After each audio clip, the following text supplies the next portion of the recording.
Un autre pays dont je veux parler, mais pour des raisons vraiment pas sportives à la fin, c'est la République démocratique du Congo. On devrait être en train de célébrer le retour du Congo à une Coupe du Monde après sa participation en 1974. On en est à se demander maintenant si cette participation, on ne- sans avoir commis aucune faute, si le pays ne se prépare pas à connaître une épreuve encore plus difficile, faute de pouvoir se préparer comme il se doit.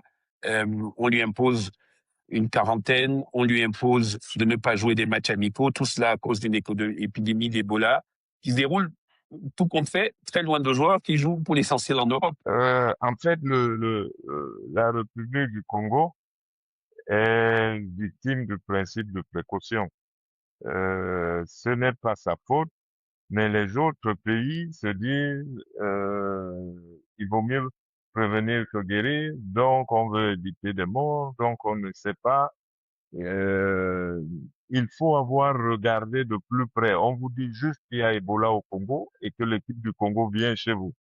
Et donc les hommes politiques, ils se disent, toute personne qui souffrirait d'une quelconque fièvre ensuite, on dira que les dirigeants avaient été négligents et donc non, pas de Congo chez nous. Vous savez très bien qu'en 2015, il y avait déjà Ebola et que le Maroc avait refusé la CAN, qui s'est alors déroulée en Guinée équatoriale sans que personne ne meure d'Ebola. Mais Ben voilà. voilà, le Maroc avait déjà refusé. Et donc là, le Congo, nous, du sport, nous savons très bien que tous les joueurs du Congo ne sont pas congolais au quotidien. Ils ne vivent pas au Congo, ils sont pas au contact d'Ebola. Et que s'il y a 3 ou 4 dirigeants qui viennent du Congo, c'est facile à contrôler. Euh, mais il faut y mettre de la volonté d'ouverture et c'est dommage que on pense plus à se barricader qu'à recevoir ces jeunes gens qui jouent pour certains en Espagne, en Belgique. Donc, c'est dommage. Et ça va perturber effectivement l'équipe du Congo qui ne peut pas, non pas qu'elle va pas s'entraîner, elle va trouver, elle trouve des solutions, mais ça vous perturbe parce que d'une part, vous ne faites pas comme vos plans l'avaient prévu. Ensuite, ensuite, vous avez un peu le sentiment d'être ostracisé sur quelque chose euh, euh, qui ne dépend pas de vous. Donc forcément, vous êtes quelque part. Hein. Et du point de vue de la gestion même de l'avant-compétition, c'est bien de jouer déjà des matchs amicaux pour tester les automatismes sur lesquels on a un peu travaillé. Ils en sont privés. Oui, C'est bien oui. de pouvoir, dans certains cas, dire au revoir à vos fans au pays qui, eux, ne pourront pas Oui, oui, venir. Ils en sont privés.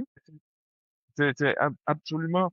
En fait, ces histoires, on finit par oublier c'est quoi même l'essentiel du sport. Il faut pas se tromper. Il y a 48 participants et le monde entier regarde, mais il y aura un seul vainqueur. Donc tous ceux qui vont là-bas ne vont pas gagner la Coupe du Monde. C'est même plutôt tout le monde qui ne va pas gagner la Coupe du Monde, sauf un pays. Et, et donc, pour que l'événement soit un événement, il faut qu'il soit habillé. Donc, par exemple, lorsque les joueurs repartent dans leur pays, ils jouent d'abord dans leur pays, ça fait de l'animation, ça fait de la bonne humeur on est sur terre pour ça. Il faut la rechercher, la bonne humeur. Bah oui. Donc, les joueurs repartent au pays, ça galvanise les gens, et même s'ils ne vont pas gagner la Coupe du Monde, ça fait des souvenirs pour les plus jeunes, ça fait de Bah la oui. nostalgie pour les anciens, ça fait beaucoup de choses. Donc là, le Congo, malheureusement, sa qualification ne lui bénéficiera pas en totalité comme ils auraient pu l'espérer. Ouais.